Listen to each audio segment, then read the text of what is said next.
Nós somos o grupo de Fisiologia Geral da Universidade de Caxias do Sul e tentaremos auxiliá-los na aprendizagem dessa disciplina fundamental a todos os cursos das áreas da saúde. Hoje falaremos sobre a gênese do potencial de repouso da membrana neuronal e sobre a importância dos diferentes íons na geração dessa diferença de potencial elétrico. Todas as células estáveis apresentam uma diferença de potencial elétrico entre as duas faces da membrana. Essa diferença de potencial elétrico é devido à característica semipermeável da membrana e às cargas elétricas carregadas por cada íon ou molécula que estão presentes dentro ou fora da célula. Essa diferença de potencial, mostrando uma face interna negativa em relação à face externa, é chamada de potencial de repouso celular. Para se estudar os eventos associados à geração dessa diferença, convém analisarmos quais os fatores envolvidos com essa resposta. Num primeiro momento, é importante lembrar que a membrana celular é mais permeável a alguns íons, fato que é dependente dos transportadores de membrana, e também da sua cinética de abertura e fechamento. Em repouso, a célula é mais permeável ao potássio, que está mais concentrado no líquido intracelular. Por si só, esse já é um fator que trabalha para a manutenção dessa diferença de potencial elétrico.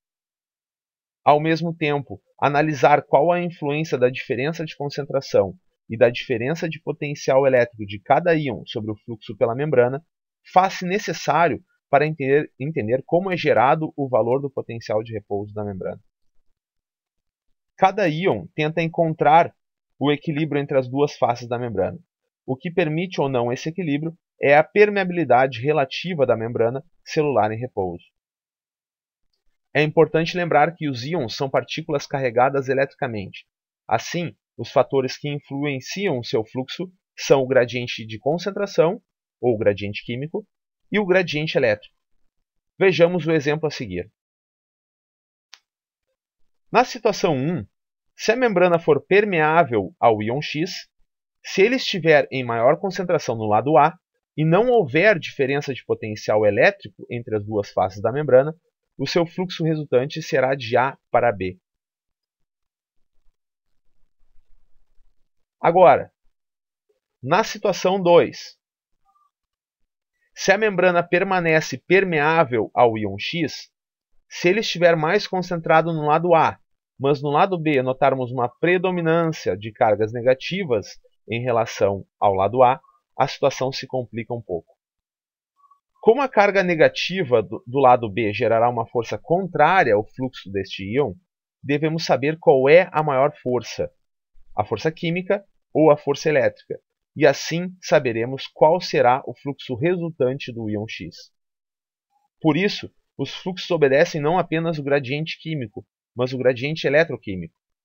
Para saber qual é a direção do fluxo iônico e qual é a força elétrica que se opõe na mesma proporção à força química, usamos o cálculo da equação de Nernst.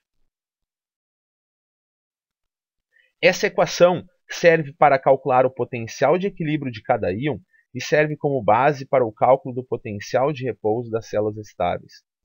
Vejamos no exemplo demonstrado. No exemplo 1, em uma temperatura padrão de 29 graus Celsius, a equação de Nernst só leva em consideração a concentração extracelular e intracelular de cada íon para esse cálculo. Na situação 1, o potássio apresenta uma concentração 35 vezes maior no citosol. Assim, vejamos como fica o cálculo do potencial de equilíbrio do potássio pela equação de Nernst.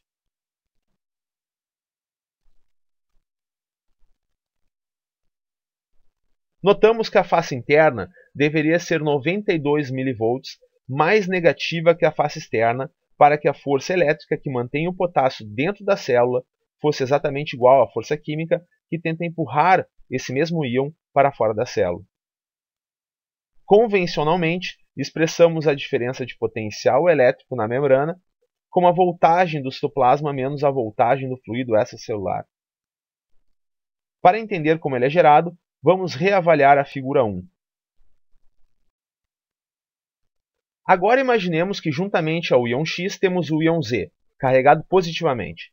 Inicialmente não existe nenhuma diferença de potencial elétrico através da membrana, mas a sua diferença de concentração agirá aumentando o fluxo de X de A para B. A nossa membrana hipotética é impermeável a cátions, assim o íon Z não a atravessará. Nessa situação, os íons X tenderão a passar para o lado B, transferindo cargas negativas para esse lado. Os íons X tenderão a diminuir o seu fluxo quando a força elétrica negativa criada no lado B for igual à força de concentração dos íons X, que o empurrava para o lado B. Nesse momento, já que a membrana é impermeável ao íon Z, notamos que o lado A tornou-se eletricamente positivo em relação ao lado B. Dessa forma, podemos notar que a tendência de cada íon é buscar o seu equilíbrio eletroquímico, fato que será facilitado ou não pela permeabilidade da membrana plasmática. Como mais de um íon pode atravessar a membrana em repouso, cada um deles empenha-se em buscar o seu equilíbrio e força a membrana a adquirir o seu potencial de equilíbrio calculado pela equação de Nernst. Como a condutância ou permeabilidade aos íons em repouso é diferente, cada um apresenta uma importância na geração dessa diferença de voltagem.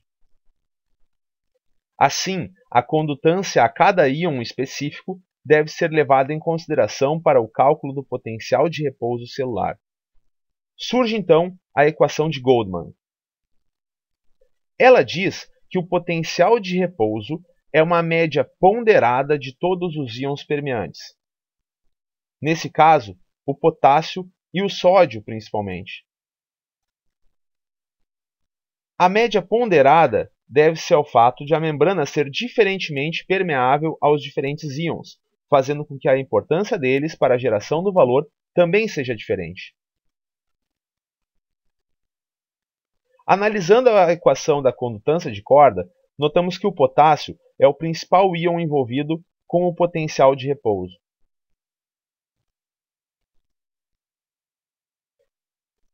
Essa importância deve-se ao fato de ele apresentar uma condutância 100 vezes maior em preparado de músculo esquelético de rã. Para entender a importância do potássio, vamos avaliar o cálculo do potencial de repouso celular e comparar com o potencial de equilíbrio deste íon. Percebe-se claramente que o potencial de repouso celular gira em torno de menos 82,2 mV, muito próximo ao potencial de equilíbrio do potássio. Assim, concluímos que o grande influenciador do potencial de repouso é o íon potássio. Agradecemos muito a atenção de todos vocês e os convidamos prontamente a conhecer o trabalho do nosso grupo através do site www.fisiologiaux.webnode.com. Um abraço e até logo!